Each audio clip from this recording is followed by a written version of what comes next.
Duc may have designed this ride to bridge the gap between the laid-back riders and the more spirited ones, but the look is all sport and distinctly Ducati.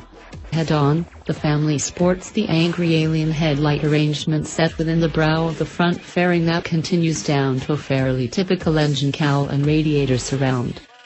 The vented fairing peters at midway to the rear, offering a tantalizing view of the rear cylinder and just a glimpse of the frame, and the rear end tapers off to nothing with a taillight housing tucked away neatly beneath.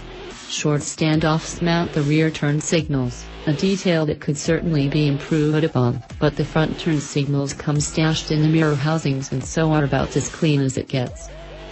US MSRP is reasonable, with the base SuperSport fetching $12,995, and the SuperSport model falls just below the $15,000 mark at $14,995. Ducati covers your new SuperSport with a 24-month unlimited mileage warranty.